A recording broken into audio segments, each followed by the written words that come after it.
આજના લેક્ચરની અંદર આપણે ફ્લાવર પાર્ટ્સ જેની અંદર કેલિક્સ, કોરોલા અને પેરિયાન્થ વિશે વાત કરવાના છીએ. So first of all flower જે છે, પુષ્પ જે છે એની વિશે વાત કરીએ તો flower is a reproductive organ of plant. ઉચ્ચ કક્ષાની વનસ્પતિઓ માટે પ્રજનન અંગ તરીકે પુષ્પ કાર્ય કરતું હોય છે. બાજુના ચિત્રમાં તમે જે રીતે જોઈ શકો છો એ રીતે flowers are borne on axis known as peduncle. પુષ્પ છે એ પુષ્પદંડ પર પુષ્પવિન્યાસ દંડ અને એની ઉપરથી ઉત્પન્ન થતા પુષ્પદંડ એની ઉપર ઉત્પન્ન થાય છે. જે પુષ્પદંડ છે એનો ટીપ છે અથવા તો એન્ડ છે એ સ્વોલન હોય છે, ફૂલેલી જગ્યા હોય છે, જેને થેલેમસ અથવા તો રિસેપ્ટેકલ તરીકે ઓળખવામાં આવે છે. A typical angiospermic flower consists of 4 whorls, out of which 2 are essential and 2 are non-essential. લાક્ષણિક રીતે આવૃત બીજધારી વનસ્પતિનું પુષ્પ છે એ 4 ચક્રો ધરાવતું હોય છે, જે પૈકીના 2 ચક્રો તેના પ્રજનનના કાર્ય માટે જરૂરી એવા અંગો છે, જ્યારે બાકીના 2 ચક્રો છે એ પ્રજનન માટે નહીં, પ્રજનન માટે અતિ આવશ્યક નથી, પણ પ્રજનન માટે સહાયક છે, જેને નોન એસેન્શિયલ વોરલ્સ તરીકે ઓળખવામાં આવે છે. As you know that essential whorls are androecium and gynoecium. Androecium અને ગાયનોશિયમ છે એ ફ્લાવરના મેલ રિપ્રોડક્ટિવ અને ફિમેલ રિપ્રોડક્ટિવ ઓર્ગન તરીકે વર્તે છે, જ્યારે નોન એસેન્શિયલ વોરલ તરીકે કેલિક્સ અને કરોલા હોય છે, કે જેનું કામ રિપ્રોડક્શનનું નથી, but it helps in the reproduction. એ રિપ્રોડક્શનની પ્રક્રિયા માટે મદદરૂપ સાબિત થાય છે. તો આપણે 1 by 1 એ વોરલ્સ છે એની વિશે ચર્ચા કરતા જઈએ. તો ફર્સ્ટ ઓફ ઓલ જે સૌથી આઉટર વોરલ છે એ છે calyx. It is the outer most whorl which is composed of sepals. That means કે જે આઉટર મોસ્ટ વોરલ છે કેલિક્સ છે એના યુનિટ્સ છે એને સેપલ્સ તરીકે ઓળખવામાં આવે છે. કેલિક્સ એ સેપલ્સથી બનેલું હોય છે. આ સેપલ્સ કેવા છે તો કે sepals are usually green in colour, but sometimes it may be coloured, called petaloid. સામાન્ય રીતે આ જે સેપલ્સ છે એ જેમ કે તમે નીચેના ચિત્રમાં જોઈ શકો છો એ રીતે ગ્રીનિશ હોય છે. એનું કામ છે જ્યારે ફ્લાવર બર્ડ કન્ડિશનમાં હોય ત્યારે એને રક્ષણ આપવાનું. પણ ક્યારેક આ જે સેપલ્સ છે એ પેટલની જેવો જ કલર ધારણ કરે છે, એટલે કે પાંખડીઓની જેવો જ કલર ધારણ કરતા હોય છે, ત્યારે એવા જે સેપલ્સ છે એને પેટલોઇડ સેપલ્સ અને કેલિક્સને આપણે પેટલોઇડ કેલિક્સ તરીકે ઓળખીએ છીએ. સેપલ્સ મે બી ફ્રી ઓર યુનાઇટેડ. સેપલ કેલિક્સની અંદરના જે સેપલ્સ છે એ either may be they are free or they may be united. If they are free, જો કેલિક્સના બધા જ સેપલ્સ મુક્ત હોય, એકબીજાથી છૂટા હોય, તો એવા કેલિક્સને પોલીસેપેલસ કેલિક્સ તરીકે ઓળખવામાં આવે છે.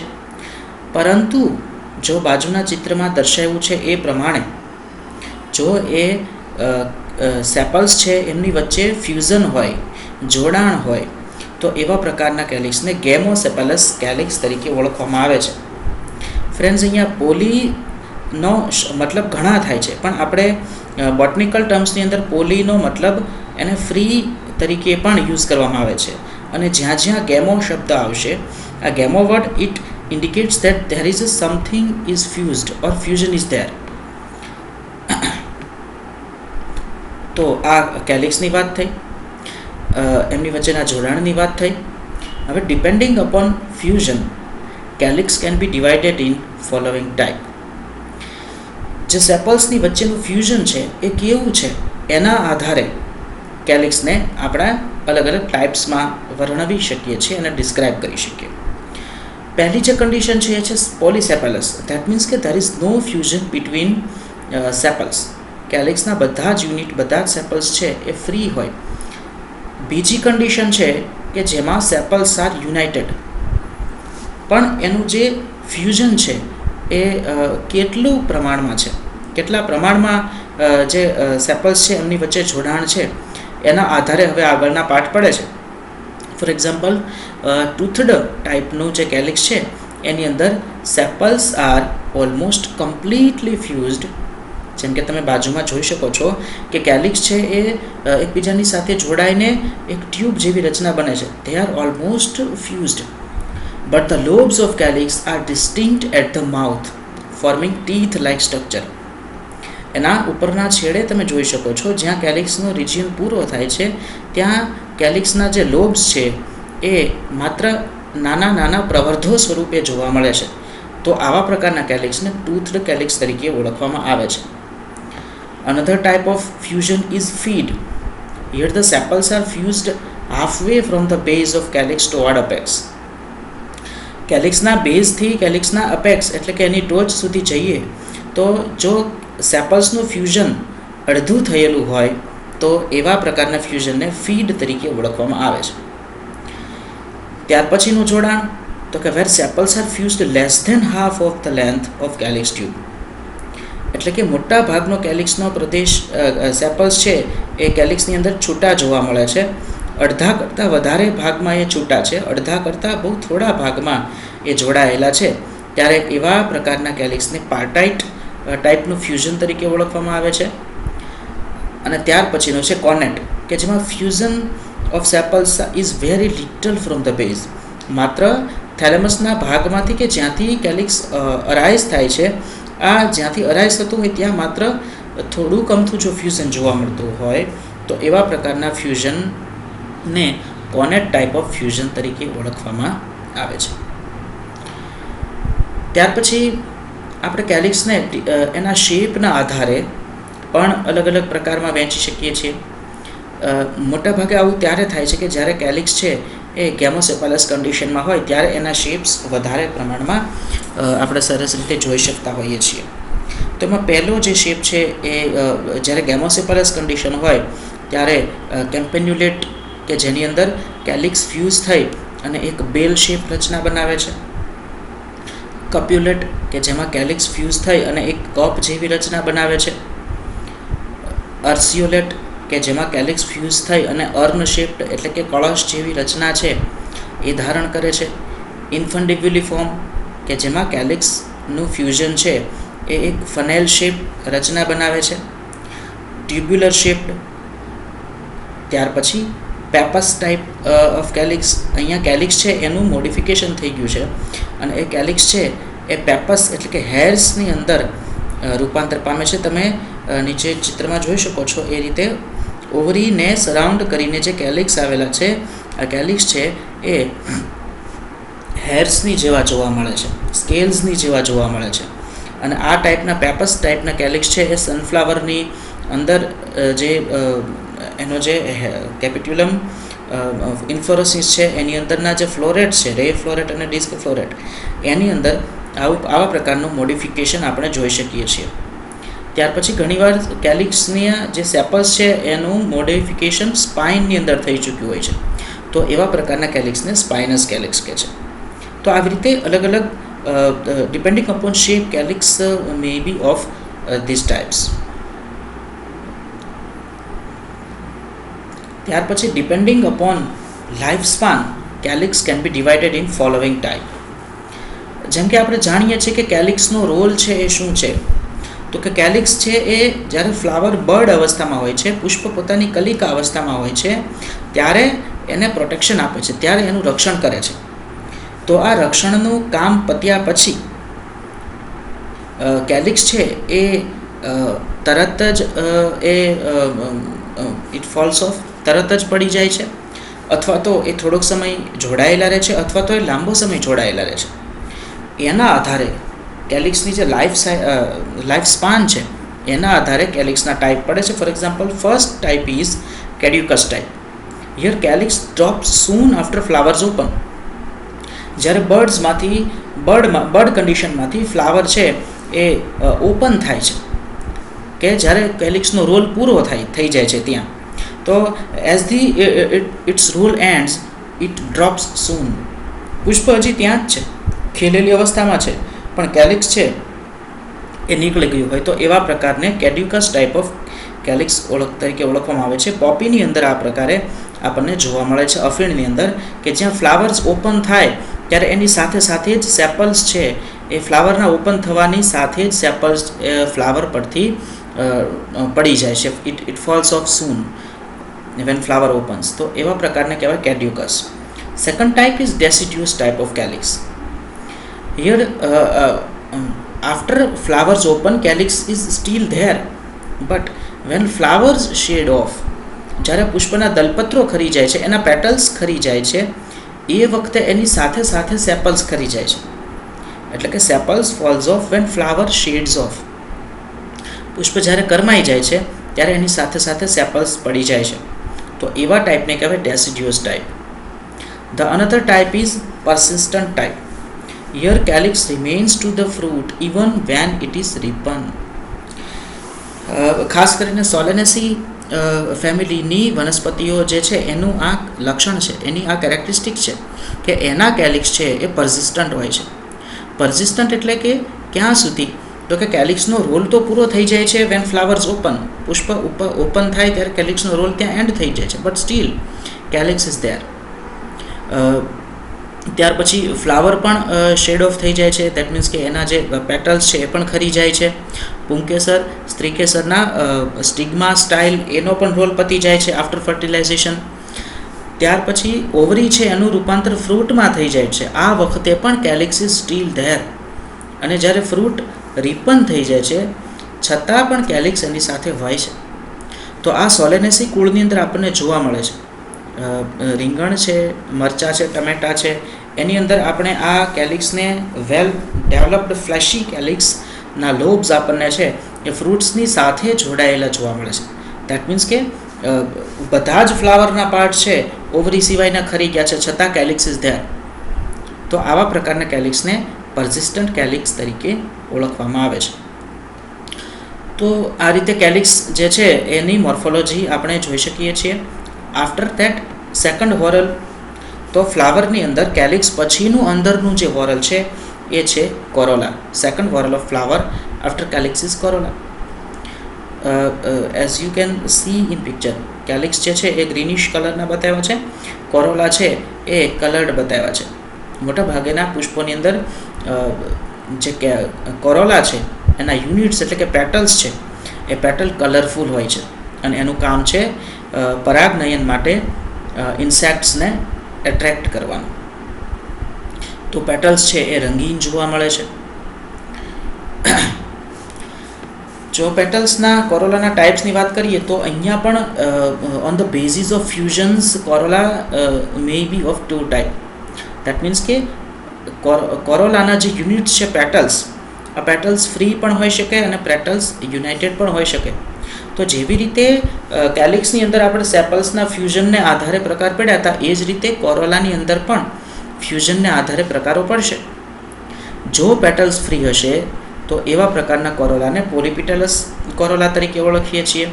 And if petals are fused then it is identified or classified as gamopetalous corolla. તો on the basis of fusion between petals, corolla may be of two types. Either they may be polypetalous or they may be gamopetalous, and this character is most important to classify dicotyledon plants. બેન્થામ અને હુકરના વર્ગીકરણ પદ્ધતિમાં આ કેરેક્ટરને આધારે ખૂબ જ મહત્ત્વના ટેક્ઝોન્સ છે એ બનાવવામાં આવ્યા છે. ત્યાર પછી કોરોલાના ટાઈપ છે એ પણ એના શેપ અને એના અરેન્જમેન્ટને આધારે પાડી શકાય છે. તો એની અંદર કયા કયા ટાઈપ્સના એના શેપ્સ હોય છે? તો પહેલું છે રોટેટ, એટલે કે ચક્રાકાર દલપુંજ બનતો હોય. Here gamopetalous corolla with flat circular limbs at the right angle to the short tube. આવા પ્રકારના પેટલ્સની રોટેટ પ્રકારના જે કોરોલા છે એની અંદર gamopetalous condition છે. That means કે petals are fused and by fusion they made short tube. અને આ શોર્ટ ટ્યુબ પર ટ્યુબ બની જાય છે અને એની ઉપર જે લોબ્સ જે છે પેટલના કે જે છૂટા છે, આ લોબ્સ જે છે A at A right angle એની ઉપર આવેલા હોય છે. તો ટોપ વ્યૂથી જોતા આપણને જે પેટલ છે એક ચક્ર બનાવતા હોય એવું દેખાય છે. તો આવા પ્રકારના પેટલ્સ છે એને રોટેટ પ્રકારના પેટલ કોરોલા તરીકે ઓળખવામાં આવે છે. બીજો પ્રકાર છે કેમ્પેન્યુલેટ, કે જેમાં કોરોલા છે એના યુનિટ્સ એટલે કે પેટલ્સ એ ફ્યુઝ થઈ અને બેલ શેપ્ડ રચના ધારણ કરે છે. કુકરબીટા કુળની વનસ્પતિમાં આ જોવા મળે છે. અર્સિયોલેટ, કે જેની અંદર અનશેપ્ડ એટલે કે કળશ જેવા આકાર ધારણ કરે છે. હાઇપોક્રેટરી ફોર્મ અથવા તો સેલ્વર ફોર્મ, કે જે ઇક્ઝોરાની અંદર ટિપિકલી આપણને જોવા મળે છે કે અહીંયા કોરોલા છે એ ફ્યુઝડ છે અને ફ્યુઝડ કોરોલા છે એ સ્લેન્ડર ટ્યુબની અંદર લોંગ સ્લેન્ડર ટ્યુબની અંદર ફેરવાયેલા હોય છે અને એના લોબ્સ છે એ એની ઉપરથી છૂટા છૂટા અરાઇઝ થતા હોય દેખાય છે. તો ઇક્ઝોરાની અંદર આપણે જોઈ શકીએ છીએ. અને ધતુરા જેવી વનસ્પતિની અંદર ઇન્ફન્ડિબ્યુલી ફોર્મ એટલે કે ફનેલ શેપના ગેમોપેટેલસ કોરોલા છે એ હોય છે. તો on the basis of shape this type of corollas are there. ત્યાર પછી હજી આગળ પ્રકારની વાત કરીએ તો ટ્યુબ્યુલર ફોર્મ, કે જે આપણને સનફ્લાવરના અંદર એની જે ડિસ્ક ફ્લોરેટ છે સેન્ટ્રલ તરફ એની અંદર જોવા મળે છે, કે જ્યાં કોરોલા ભેગા થઈ ફ્યુઝન થઈ અને ટ્યુબ જેવી રચના બનાવે છે. પછીનો પ્રકાર છે ligulate type. In ligulate type flower is zygomorphic. That means કે એ દ્વિપાર્શ્વીય સંરચના દર્શાવે છે અને આ પ્રકારના પુષ્પો છે એની અંદર ગેમોપેટેલસ કોરોલા એટલે કે પેટલ્સ ફ્યુઝ થઈ અને કેવી રચના બનાવે છે તો કે it forms narrow tube and after that એ જે ટ્યુબ છે એનો છેડો કે જેની અંદર લોબ્સ બધા ભેગા થઈ અને એ ફ્લેટન્ડ રચના બનાવે છે, એક ફ્લેટ ટાઈપ રચના બનાવે. તો આખું પુષ્પ છે એ એક જીભ જેવો આકાર ધારણ કરે છે, જીહવા જેવો આકાર ધારણ કરે છે. તો એને લિગ્યુલેટ ટાઈપ ઓફ ફ્લાવર્સ છે એ કહેવામાં આવે છે. ત્યાર પછી બાયલેબિયેટ, અહીંયા પણ ફ્લાવર છે એ ઝાયગોમોર્ફિક છે. Here gamopetalous corolla divide into 2 lips. Corolla છે એનો શેપ બહારથી જોતા આપણને એ દ્વિઓષ્ઠીય લાગે છે. બે મુખ ફરતેના બે હોઠ હોય, આ બે હોઠની જેમ જ કોરોલા છે એ ગોઠવાયેલું હોય છે. અપર લિપ અને લોઅર લિપ એવી રીતે બે ભાગમાં વહેંચાયેલું કોરોલા છે એ જોવા મળે છે.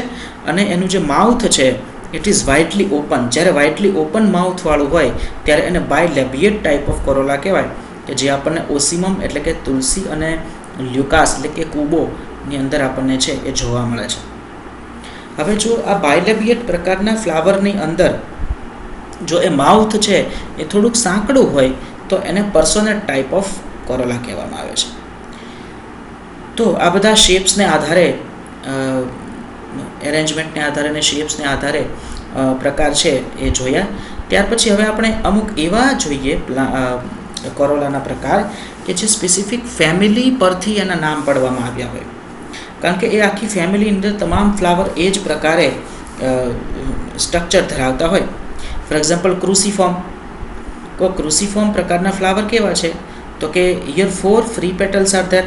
પોલિપેટેલસ કન્ડિશન છે, 4 પેટલ્સ છે and they are arranged in a form of cross, એટલે કે એક્ઝેક્ટ ક્રોસ બનતો હોય એવા પ્રકારે 4 પેટલ્સ એકબીજાની સામે ગોઠવાયેલા હોય. And each petal is differentiated into claw and limb. અને આ જે પેટલ છે એનું ક્લો અને લિમ્બમાં ડિફરન્શિએશન થયેલું હોય છે.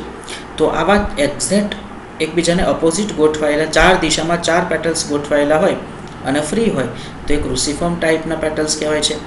કેરિયોફાઇલલ્સ, આની અંદર પણ એવું જ છે કે 5 પેટલ્સ છે એકબીજાથી ફ્રી છે પણ comparatively longer claws are there.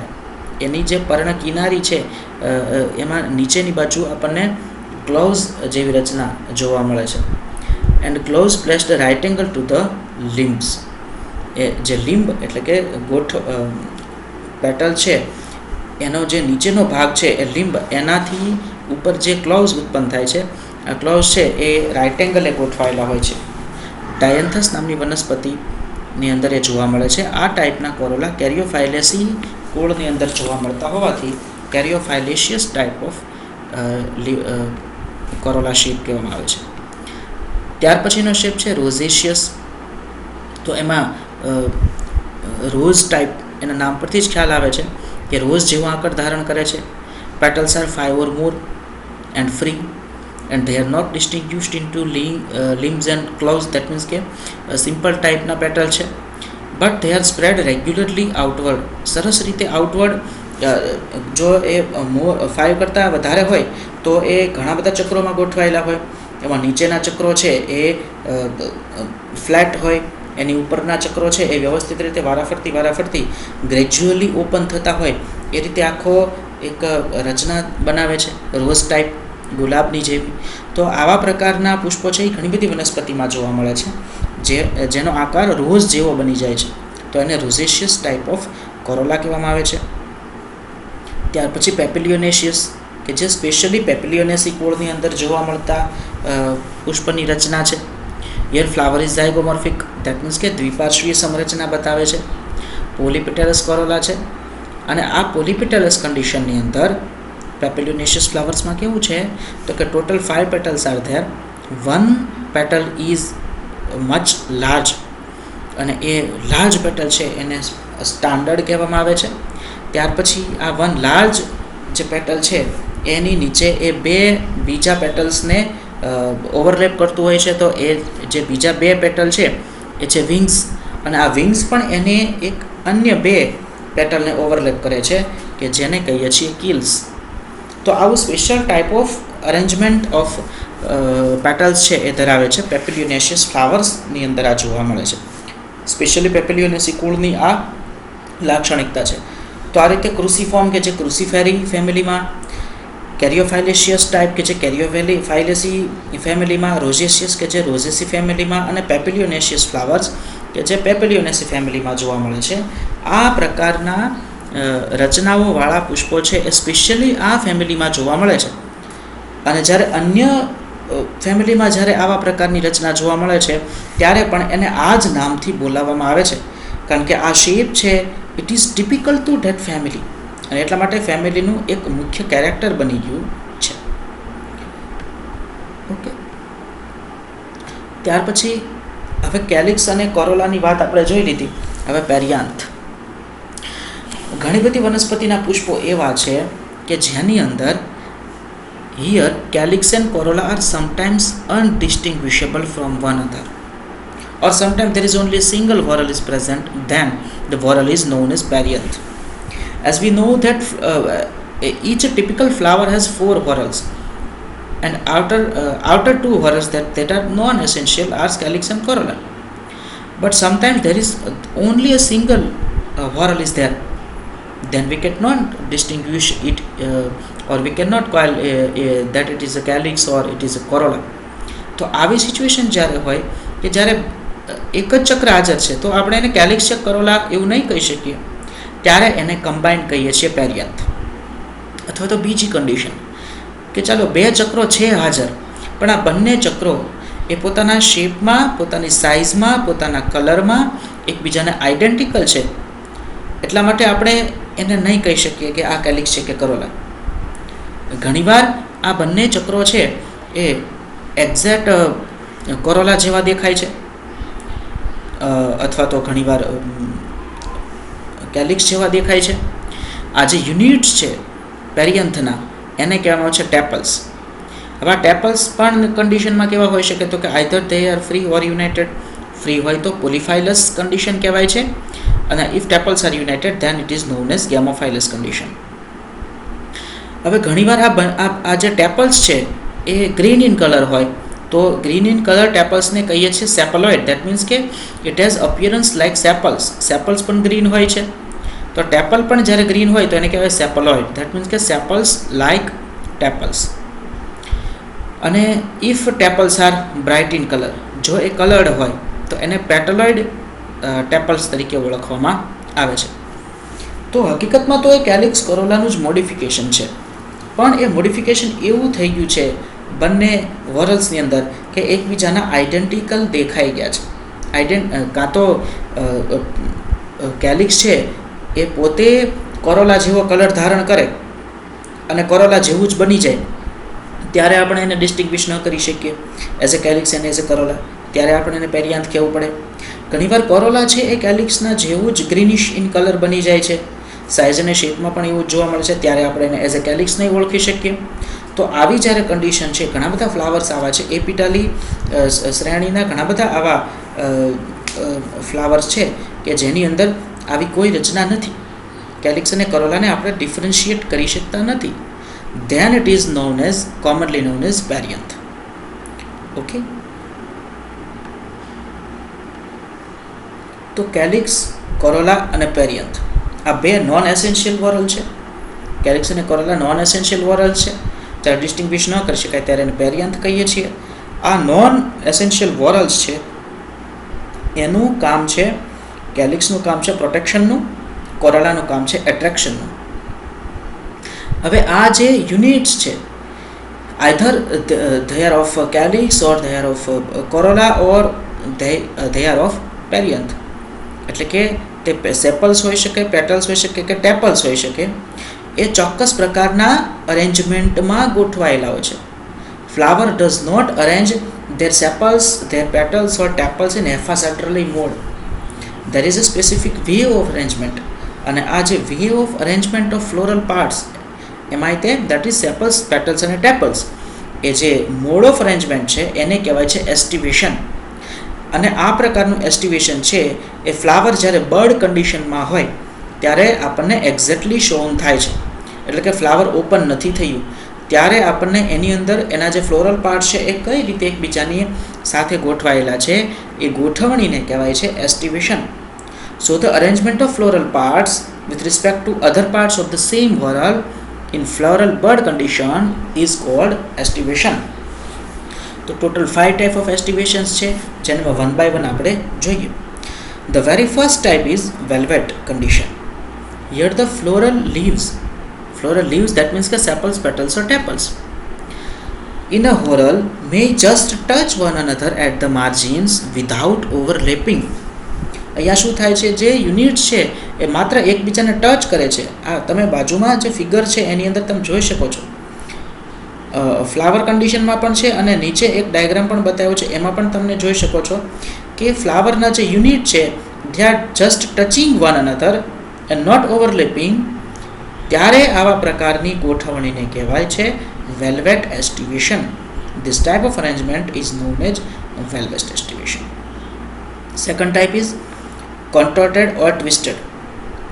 જે વેલ્વેટ કન્ડિશનમાં ગોઠવાયેલા છે એને જ જો કોઈ એક દિશામાં ટ્વિસ્ટ કરવામાં આવે, કોઈ એક દિશામાં એને ચક્રાકારે ફેરવવામાં આવે ત્યારે કઈ રીતે થાય છે, તો કે વેન ઓવરલેપિંગ, ત્યારે આ રેગ્યુલર ઓવરલેપિંગ થાય છે. કેવું, તો કે when overlapping is regular in one direction so that one margin overlaps the next member on one side while its other margin is overlapped by the one before. Twist કરીએ છીએ ત્યારે શું થાય છે, ત્યારે દરેક યુનિટ એવી રીતે એકબીજાને ઓવરલેપ કરે છે કે એનો એક છેડો એની આગળનાને ઢાંકે છે, જ્યારે એનો બીજો છેડો પાછળના દ્વારા ઢંકાય છે. આવું ઓવરલેપિંગ થાય છે. Each unit has one side is on the outer and another side is inner. તો outer inner એ રીતે દરેક સાઈડ ગોઠવાયેલી હોય તો એવા પ્રકારના એસ્ટિવેશનને, અપિયરન્સને ટ્વિસ્ટેડ ટાઈપ ઓફ એસ્ટિવેશન તરીકે ઓળખવામાં આવે છે. ઇન માલ્વેસી એના જે પેટલ્સ છે, એનું જે કોરોલા છે એની અંદર આ પ્રકારનો એસ્ટિવેશન છે એ બહુ સ્પષ્ટ અને સારી રીતે જોઈ શકાય છે. The another type of aestivation is imbricate type of aestivation. હવે અહીંયા જે ફ્લોરલ પાર્ટ છે એ કઈ રીતે અરેન્જડ થયેલા છે, તો કે one leaf or floral part is internal, that means its both ends are overlapped by other. One is external, that means its both end is overlapping others. બરોબર, એક પત્ર એવું છે કે જેના બંને છેડાઓ અંદર છે, એક પત્ર એવું છે કે જેના બંને છેડાઓ બહાર છે, and rest of the others એ બાકીના બધા છે are partially external, that means કે એનો એક છેડો બહાર છે, એક છેડો અંદર છે, એક છેડો બહાર છે, એક છેડો અંદર છે. એક અંદર સંપૂર્ણ, એક બહાર સંપૂર્ણ અને બાકીના અંદર બહારની ગોઠવણી દર્શાવતા હોય તો એને કહેવાય imbricate type of aestivation. Another is quincuncial. Here થોડીક સિચ્યુએશન છે સિમિલર ટુ ઇમ્બ્રિકેટ, કે અહીંયા બે યુનિટ ટોટલી એક્સટર્નલ સાઈડે ગોઠવાયેલા છે, બે unit totally internal side, that means કે it is overlap by completely by others, અને only one unit is there which is partially external, that means it's one end is overlapping other end one end is overlapped by other. એટલે કે બે unit સંપૂર્ણ બહાર છે, બે unit સંપૂર્ણ અંદર છે, એક જ યુનિટ અંદર બહાર છે, તો એને કહેવાય quincuncial type of aestivation. The fifth and last type of estivation is of vexillary type of estivation. It is a typical estivation which is found in Papilionaceae family, Fabaceae family. Here the post અહીંયા જેમ આપણે અગાઉ જોયું પેપિલિયોનેશિયસ ફ્લાવર્સમાં, તો એની અંદર અહીંયા છે, તો અહીંયા એક પાર્શ્વીય મોટું પોસ્ટિરિયર large leaf is there, petal is there, which is called as standard. Standard overlaps two other petals which is known as wings. Wings જે છે એ એક છેડેથી સ્ટાન્ડર્ડ દ્વારા ઢંકાયેલા છે અને બીજે છેડેથી બહાર છે. સ્ટાન્ડર્ડ બંનેને ઢાંકે છે, અને ત્યાર પછી વિંગ્સની અંદર બે two another petals are there which is overlapped by wings and its outer side is connected with each other. Wing જેને કહેવાય છે કીલ્સ. આ કીલ્સ કેવા છે તો કે એક એક છેડેથી એ વિંગ્સ દ્વારા ઢંકાયેલા છે, પક્ષકો દ્વારા ઢંકાયેલા છે, અને એનો નીચેનો છેડો છે એ એકબીજાની સાથે ફ્યુઝ થયેલો છે, એકબીજાને ઢાંકતાય નથી, કાંઈ નથી. તો અહીંયા જે ત્રણ પ્રકારના દલપત્રો આપણને પેટલ્સ જોવા મળે. The big standard is also known in Gujarati as ધ્વજક. પછી વિંગ્સ છે એને પક્ષક તરીકે ઓળખાય છે, અને કીલ્સ છે એને નવતલ તરીકે ઓળખવામાં આવે છે. આવા પ્રકારનું દલપુંજ છે એને વેક્ઝિલરી ટાઈપ ઓફ એસ્ટિવેશન અથવા તો પતંગિયાકાર દલપુંજ તરીકે ઓળખવામાં આવે છે. તો આ રીતે એસ્ટિવેશનના એટલે કે કલિકાંત્ર વિન્યાસમાં when flower is in bud condition, કલિકાવસ્થા દરમિયાન કલિકાંત્ર વિન્યાસ છે. Mode of arrangement of floral leaves while flower is in bud condition, then this arrangement is called as estivation. તો આ પાંચ પ્રકારના મુખ્ય એસ્ટિવેશન છે એ થયા. ઓકે, આઈ હોપ તમને બધાને આ લેક્ચર છે એ ગમ્યો હશે. જો આના વિશે કંઈ પણ કહેવા માગતા હો તો તમે કમેન્ટ બોક્સની અંદર કમેન્ટ કરી શકો છો. જ્ઞાન વહેંચવાથી વધે છે, એટલે તમે તમારા મિત્રો સાથે શેર પણ કરી શકો છો આ લેક્ચર. અને ખાસ વાત કે તમે આ ચેનલને સબસ્ક્રાઈબ પણ કર્યો. Okay, thank you.